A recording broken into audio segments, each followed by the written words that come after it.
Hey everybody, it's Rexanne Collins. We are here in my studio in Calhoun City, Mississippi, and today we are going to be looking at what I call giant clamshell lighting. And today we have, way back here, we have the awesome Anna B. You guys will remember Anna helped us out in one of our very first videos, and I'll actually drop a link to that down below. So today we're going to be shooting some pictures of her, ripped jeans, sort of a grungy thing.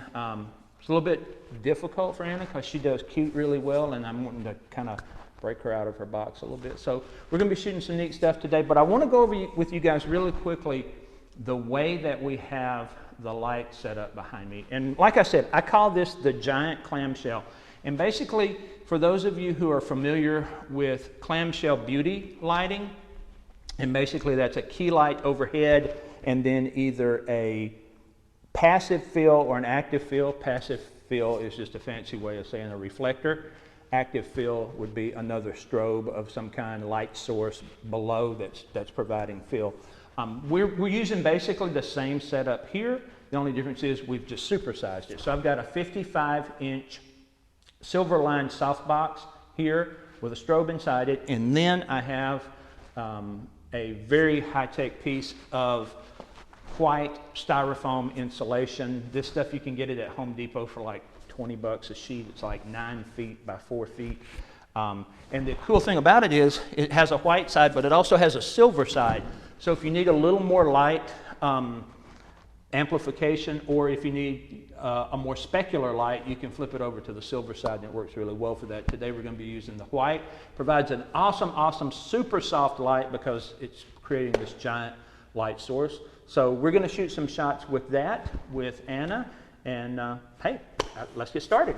Because of the nature of the way that light spills out of a softbox like this, Anna's actually being lit by light that's coming out of the box at an angle, right? Because light comes out of a softbox and spreads out this way, 140 degrees or so. So this comes out, and that's actually what's acting as the key light, is the light that's coming at an angle out of the softbox. And then the rest of it is hitting this and bouncing in and acting as a fill. And so that gives us that clamshell stuff. So anyway, we are going to jump right in, and we are going to start shooting Anna. So if you want to get on your spot.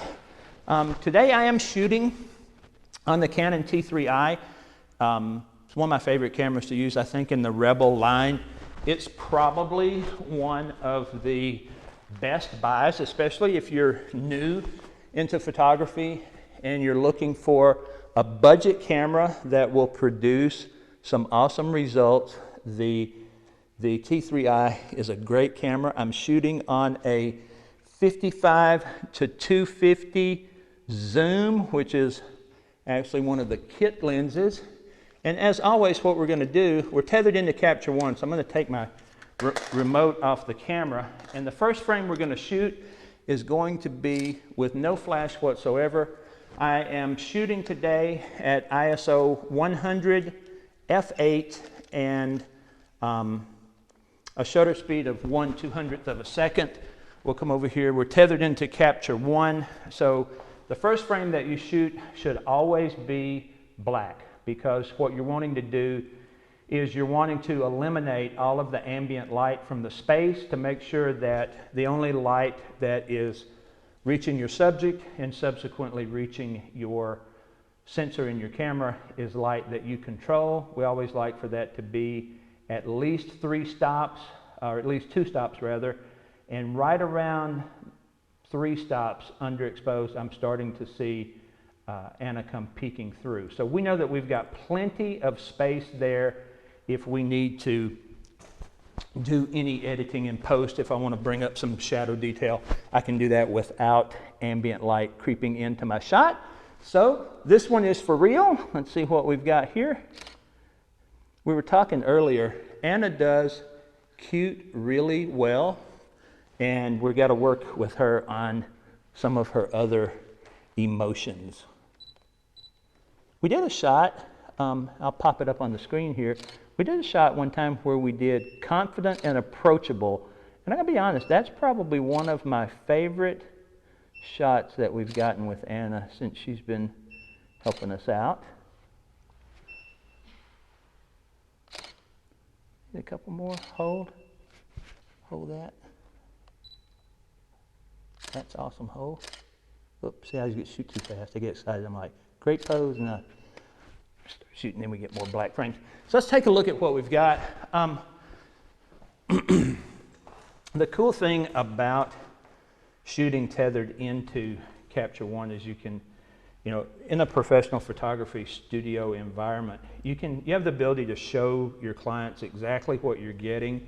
I use the number scoring system in Capture One, and I have my clients go through and look at each photo and say, okay, how do you score this 1 through 5 stars? And then we eliminate 1s, 2s, and 3s. So when the clients leave, they know that they have 4s and 5s and they have some good shots. So with this one, we're probably going to, we're definitely going to go with a black and white.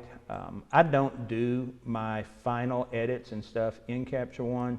I do that in Lightroom and Photoshop, but we're probably going for a final look that's going to be something like this. Once you kind of get that dialed in, another awesome thing about tethering is you can go in and then you can apply all of those settings to all the images that you've seen. So you don't have to encourage your client to be able to sort of imagine what their shots are going to look like. They can actually see them in real time and get kind of an idea of what they're going to look like. So let's shoot a few more, and then I'll talk a little bit more about the lighting.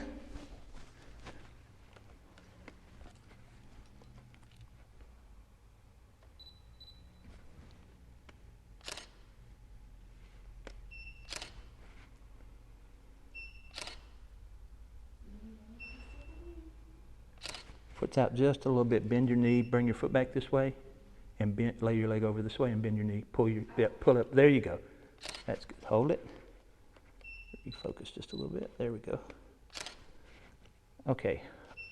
Just think about the triangles we talked about before, right? Triangles and asymmetry. So whatever this arm on this side's doing, let's let the arm on this side do something different, right? Okay? Turn your elbow out just so that, there you go. A little bit right there. That's super